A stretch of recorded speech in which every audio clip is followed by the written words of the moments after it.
Hi, this is Teresa Martin, and welcome to this episode of Nun Talks. With me today are Christy Santori and Aaron Perry, who are the Director and Deputy Director of the Cape Cod Commission. And the Commission has just come out with a significant report addressing housing on Cape Cod. So thank you both for being with me today. Thanks for having us. Thank you. Maybe we could just start out giving a little overview for people of what is this report?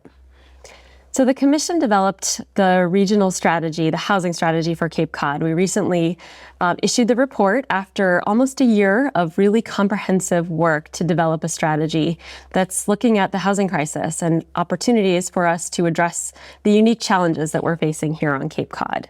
We worked with a number of stakeholders, a number of community organizations, nonprofit organizations, and probably most importantly, our towns, to make sure that we are understanding what the problem is and addressing the crisis with strategies that will work for Cape Cod. And you just said understanding what the crisis is. So what is the crisis? So the Cape faces some unique challenges, significant home sales prices, significant decline in inventory. We have a seasonal homeowner economy with about 36% of our housing stock being second homes. We have a prevalence of single family homes on the Cape, about 80% of those. And so we really do lack of inventory of any other types of homes that can accommodate those that are wishing to stay here on Cape Cod.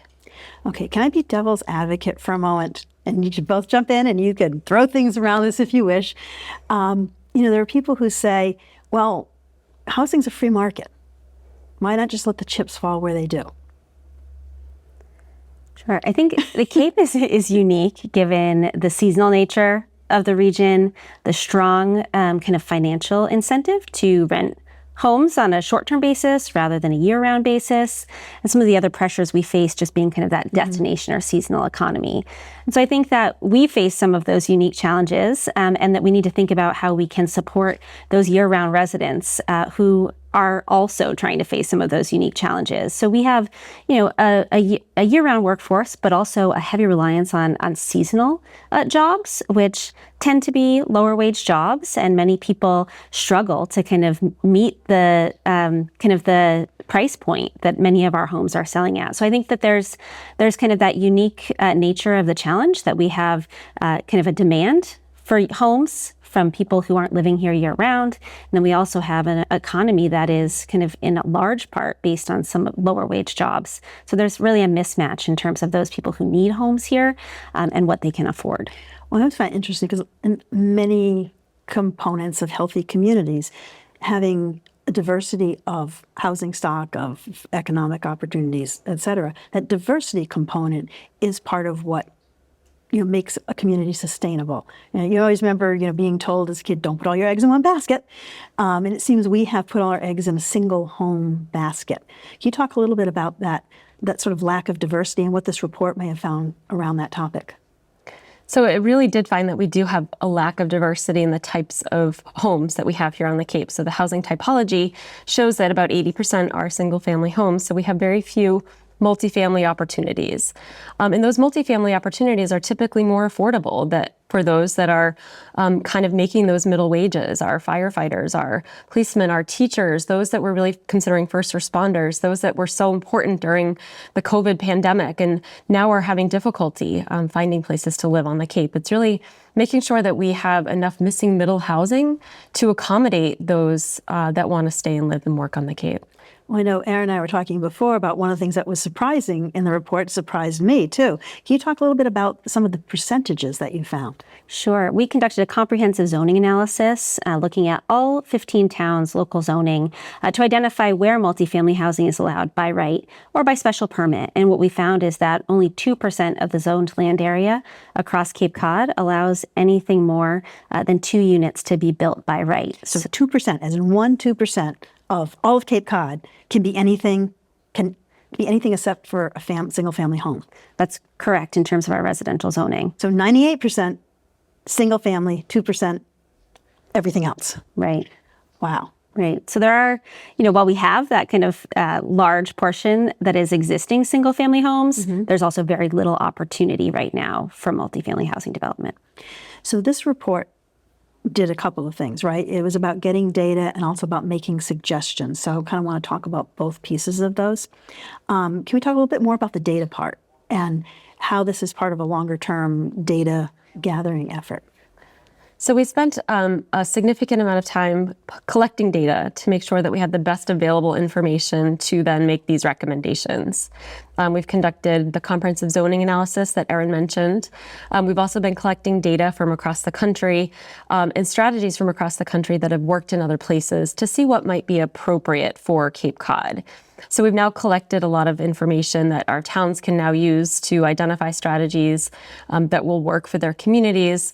We're keeping a lot of this data and information on our data site, datacapecod.org. So anyone can access that information to get information on each community about the demographics, the housing typologies that currently exist, what the zoning looks like in each of the communities, and a lot of the different information that might be useful as we start to implement a lot of the recommendations that are in the draft report itself. I like the data site. I go in and poke around it. It's actually just really interesting. Can you tell people a little bit more about what's in there and why normal people would be interested in it? Sure. So we have data on Data Cape Cod related to the people, places, and economy. So when you navigate to the site, you'll see a series of data dashboards within those kind of three broader categories. We have information, from the census about our population and demographics. We have information about our workforce in terms of employment and jobs and the industries that are prevalent in the region. We also have information, about infrastructure and other elements of kind of the places that we have here on Cape Cod. And some information about kind of our cultural and historic resources. There's also a series of data stories where we look to take information that we have available and that people can access on Data Cape Cod and think about, what it's telling us about our region. So looking at, for example, the changes to wages and housing costs over time and how those are changing in relation to one another. So there is some analysis associated with some of the data we're presenting available on that site as well. So part of the report process was actually bringing more data that can be then looked through these different kinds of intersecting lenses, which is very cool. Yes. And then the other part of the report is making recommendations. So what are some of the recommendations that you're making? So one of the key elements, I think, to the plan and what really sets this plan apart from other planning that's happened is that we're not just looking at housing. We have a housing crisis. This is a housing strategy. But housing intersects, as you mentioned, so many other areas. So we wanted to make sure that the recommendations are considerate of other issues that are impacting our region, the other challenges. So they are making sure we're incorporating accommodations for infrastructure. We can't have housing without the appropriate wastewater infrastructure. We need to make sure we're protecting our water quality. We need to make sure that climate change considerations are incorporated into the recommendations. So while there are specific recommendations as it relates to the development of housing, or even more importantly, the redevelopment in certain areas, we also want to make sure we're considering that balance between environmental protection and economic progress. Now, we all know that, housing might have policy and thoughts over here, but the wheels are on the ground in the towns. Right? Zoning, do not touch the third rail of zoning in any of our municipalities, right? It's theirs. And anybody in town government will tell you that really quickly. And that's how Massachusetts works. So how does this report play into that dynamic?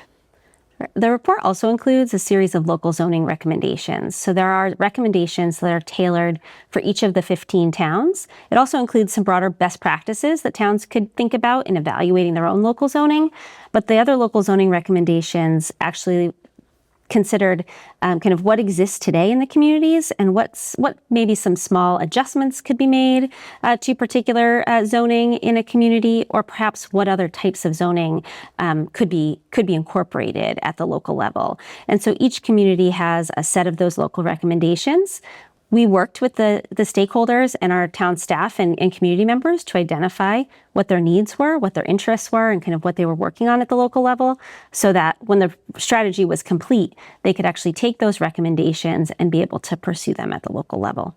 What kind of response has this report gotten among the municipalities, especially in the zoning discussions? One of the first things that we did when we kind of embarked on the stakeholder process was to meet with all 15 towns. We met with staff and in certain cases, board members and others to make sure we are understanding their challenges, understanding their priorities, and incorporating potential zoning changes and other elements that the towns were interested in seeing and moving forward. At the end of the process, we met again with all 15 towns to make sure that they were endorsing what was in the plan. And most of the towns are excited to move forward with this process. They're excited to have a blueprint that they can now use to affect some of these changes, to have the data and information to support the changes that they want to put forward. And it's always that balance, right? People believe things, but having the data helps make a case for it, right? That seems to me part of what this report brings is some concrete ideas, but also data to put it within a larger context. Right. And I think that data helped us to be able to target those recommendations so that we truly have an understanding, I think, of what the challenges are. And those recommendations are really targeted at those particular challenges. Can you talk about a couple of those, give some examples? Sure. The challenges I think we have are, related to both availability of housing and affordability of housing. So in terms of targeting the recommendations, they're broad in the sense that it's not just zoning or it's not just streamlining permitting, but it's also creating new funding programs to address some of the affordability challenges that we have. It's thinking about, new kind of entities like perhaps a community land trust or a housing land bank that could take advantage and act on properties that might be available and appropriate for housing. And really thinking about new ways that we can also educate and engage people in the decision-making process and kind of advocating for the necessary changes that we need moving forward. And I was kind of intrigued about that community land bank idea. Can you talk a little bit about where that came from? Sure. So one of the things that we heard early on in the process is that municipalities are often in a position where they would like to purchase a property for housing, but given the process at the local level, often they can't act quickly enough. And so one of the ideas that has been employed elsewhere and that came out through the process was perhaps a community land trust that works largely like the land trusts we have here today for other purposes, and a land bank that could essentially purchase and hold properties and develop or redevelop them for the purposes of housing. So it would be an entity that could, or a group of entities that could work a little bit more quickly to actually obtain it and redevelop properties that are appropriate. And that really is one of the challenges when land comes up. It moves quickly and it may or may not be used for something that may benefit the community as a whole. Right. How do you respond to the question of, well, should municipalities even be in this business at all? It is a tricky question, but I think because 86% of the land on Cape Cod is either already developed or already protected, there's very little land left. And so we want to make sure that the decisions that are being made comprehensively across the Cape are really reflective of the community challenges that we have, reflective of the solutions that we need. So in some cases, it will make sense. And certainly we want to make sure that the communities have the tools and the resources that they need should those opportunities arise, they're able to act more quickly than they would be otherwise. Well, Cape Cod Commission is interesting, right? Because you have both a regulatory role and a planning role. And housing certainly falls on both sides of it. We have permitting, we have planning and policy. How does this report reflect the Commission's duality? So one of the recommendations within the housing strategy itself is to look at permitting processes across the region. And so while that doesn't necessarily mean to streamline permitting to eliminate boards or committees from that review process, it really means to provide a little bit more predictability in the process so that it's easy to navigate. Municipalities, developers, board members, and the general public are really aware of the process that's going on and can understand certain timeframes and certain parameters within which decisions are made. And that goes back to the Commission's regulations itself. So anytime we have the ability to look inward as it relates to some of our decisions, as it relates to our goals and regional policy plan itself, we do that. So if there's opportunities for us to take a look at our own regulations as it relates to housing and other developments, we certainly take every opportunity to do that and make some of those other recommendations so that the local communities are looking at potential streamlining of regulations as well, where it makes sense. I think that's one of the challenges, especially if you're a developer, that you face on the Cape, is you've got all these town-to-town variations, and it worked here, but now it's been done differently here, and you hear people tell you, I'm going to pull my hair out, because really isn't all the same. Is that one of the things you've thought about in the housing recommendations, is how do you sort of normalize what it means to build housing? In part, I think each community is unique, and so they will continue to have kind of some unique zoning regulations. Every town is very special. Yes. We know that totally. And, I think they each have their own unique needs. But we have looked at some potential opportunities to provide resources for communities that they could implement locally, whether it's model bylaws, so that they're all kind of thinking about some of the same elements in terms of their bylaws, or it's, perhaps looking at opportunities to streamline permitting processes by having maybe a small set of pre-approved plans that a homeowner or a developer could utilize for some small-scale multifamily housing, something that meets the kind of vision of it for a community and meets kind of the interests of the Cape overall. So culture is a big part of housing, right? And different people have a different vision of what Cape Cod is, and in large part that's shaped by how we live here. In this report, in the data and in the recommendations, how did you grapple with this kind of culture question? It's a great question. And in the last update to our regional policy plan, we identified areas across the Cape that are unique. And some of those include community activity centers, historic areas, our maritime areas, kind of looking at the unique characteristics that do make up the Cape, that contribute to the culture that makes up our region. And so we wanted to make sure that we were incorporating those unique considerations into the housing strategy itself. And so in many of these cases, our unique downtown areas that have been around for quite some time, we want to make sure that those maintain their unique characteristics, their community character, the cultural aspects of those districts that make them so unique and, Cape Cod. And so trying to identify areas where they could accommodate additional housing units. They have the infrastructure in place. They could be considered walkable, vibrant areas. Are there opportunities for more infill development? So that's really a focus area of the plan, too, to make sure that we're still continuing to make sure that these are vibrant community areas with more housing and access to services and amenities. Well, a couple of sort of in architectural circles, trending topics are the ongoing tiny house conversation and multi-generational housing, sort of not necessarily multi-family, but multi-family as in, maybe 4 generations in kind of separate units, but all together. Given, especially our older population here and our tendency of people to pass on housing through generations, how have those two components played into the thinking?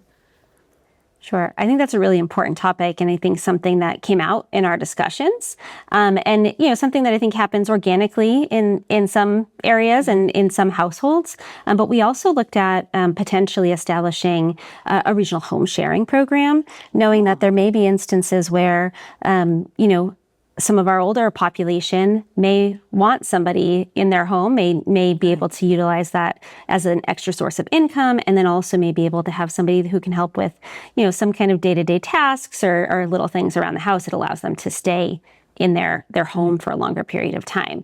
So that was an issue that came up kind of in many of the discussions. We also did some research as it relates to areas in other locations that have utilized home sharing programs successfully, so that we could begin to think about something that might work here to support both the older residents that we have and who want to maintain their homes here, and some of our younger residents or families who are looking to move into this area or maintain their place in this region. And it's something you hear about on the West Coast, of granny flats in the backyard, and sometimes for granny, sometimes for someone else, but often it'll be like, I don't want a whole house anymore. My kids want to buy the house, but I don't want to leave the house. I'm going to build another small unit, and we'll have, intergenerational housing. Is that something that is sort of related to house sharing? Sure. It's related, and certainly there are. I would put you on the spot. It's like really interesting stuff. Yeah, it's certainly come up as part of the discussion around accessory dwelling units as well. So if you've got a smaller unit attached to a larger unit, oftentimes there are opportunities to share those units, or for an older set of people to move into the smaller unit. We also know we've got a prevalence of single-family homes on the Cape, and many of these are large, underutilized homes. And there's certainly an opportunity there to take a look at conversion of those single-family homes into multifamily. So that's another opportunity. And the tiny home discussion is really fascinating. If you think about it, the Cape has started with cottage colonies. Those were tiny homes. And so I think that will be an interesting evolution of the housing solutions, I think, not only here, but across the Commonwealth and other areas as well. When you mentioned bylaws and zoning, it made me think of it, because some towns have a pretty large minimum home size, which seems, it always struck me as funny because of the cottage history. And you can live, one person can live very nicely in a very small amount of space. But again, that's kind of becomes a cultural conversation as well. When you were having the stakeholder meetings, were these conversations that were able to happen? Did this help facilitate, brainstorming and raising these issues? It absolutely did. I think many of these issues came up, if not all of them, through the stakeholder process. It also helped us to kind of refine and identify what resources we provided as a companion to the regional housing strategy. So some of the things that we just touched on, we were able to provide a model ADU bylaw. We also have a model bylaw to incentivize conversion of single-family homes into multifamily homes, which is, I think, particularly important in maybe some of our historic districts. You've got some huge 10-bedroom house that was someone would use in 1810. Now what? Yep. And we've also looked at incentivizing or helping to support cottage colony kind of development too, tying back to that history. So there are some resources that communities can use to advance some of those concepts. That's very cool. So part of what this is, it isn't just a report that sits there, right? It's supposed to be a live document. So what happens next?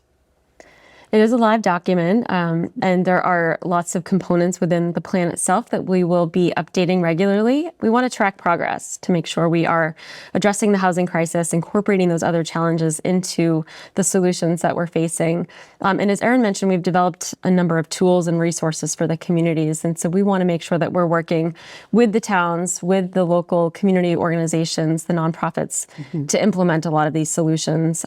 We want to make sure we're working with the local communities to implement the zoning changes where there's necessary technical support required as well. Can you give me an example of what that looks like? Well, it's going to look different in every community. Yeah. Certainly every community has different needs and is working at a different pace. Certainly a lot of our communities are making a lot of progress already to address the housing crisis. We're seeing housing developments. Certainly there's challenges to developing housing, depending on where it is. But as long as we're able to kind of overcome some of those challenges, working with the best available data and information, and I can't emphasize that enough, getting the facts out there, I think is critical to making sure that we can put forward some of these housing developments in the right places. Well, something you said earlier was an interesting thought, that it's really hard to separate some of these topics. So if we're talking about multifamily housing and we're talking about wastewater, they can't happen in separate barrels. So how are you helping to bring those two together, and how does this plan play into that? So one of the guiding principles was to ensure that we're planning and implementing for infrastructure and housing kind of in a concerted effort. Also, if you look more closely at the local zoning recommendations, many of those are tied to wastewater implementation. And so when we looked at the local zoning and thought about and analyzed where there might be some adjustments that could be made or where zoning could be amended or updated, we looked at that in relation to existing sewer and existing infrastructure and planned sewer infrastructure as well, so that those recommendations are tied into upcoming kind of sewer connections. So comprehensive is a really important word here. Well, at the same time, this is part of a larger ecosystem from national to state to regional to town. How does this report play into the kind of the many layers of housing policy conversations that are happening right now? We're pleased that our delegation and our administration at the state level are engaged and understand and recognize the housing crisis across the Commonwealth, and even more importantly on the Cape. They've spent some significant time on the Cape trying to understand and address the issues that we do have. We understand that the state, through the new Executive Office of Housing and Livable Communities, will be developing a 5-year strategy for housing. And so we've met with the administration and have shared our housing strategy and look forward to working with them to make sure that the strategies are complementary. They can use the work that we've already done so that the Cape is already ahead of the game in a lot of regards. So, but we're grateful that they are so engaged and really understand and recognize the challenges that we do have, and they're committed to addressing them, making sure that we can address the housing crisis here in the region. Now we're almost at time, so I kind of want to end with the last kind of what-if question. I'm going to encourage everyone to get a copy of this report and read it. So let's pretend everyone's read it. They have it in their hot little hands. What happens in the next year? Just the next year. Everyone reading this and being ready to work on it. What do you see happening? I think we see more support for some of the changes that need to happen locally. And then we see more support or engagement in kind of the stakeholder processes that move forward on some of the regional recommendations. So I think there are a number of the regional recommendations where we'll need to engage partner organizations and institutions and perhaps the business community to advance. And that needs to take place kind of sooner rather than later. So People coming together. This one of the triggers of this would be, we all read it, let's come together and work together. Yeah, I couldn't agree more that it's really going to take a number of partners and collaborators to make sure that these recommendations are implemented. There's a year one action plan for the Cape Cod Commission, but it's going to take a number of other organizations and partners to make sure that we're committed to addressing housing on the Cape. Well, great. Well, thank you very, very much for being here and talking about an issue that is going to be with us for some time to come, but it's really heartening that having a plan and having a point to talk about and having something that we can share is, I think, an absolutely critical step in making change. So it's very exciting to read it, and I encourage everyone to take a look at this report. This is Teresa Martin with Lower Cape TV, and we have been meeting and visiting and chatting about all things housing on Cape Cod with Christy Santori and Aaron Perry from the Cape Cod Commission. Thank you for joining us in this episode of Nun Talks.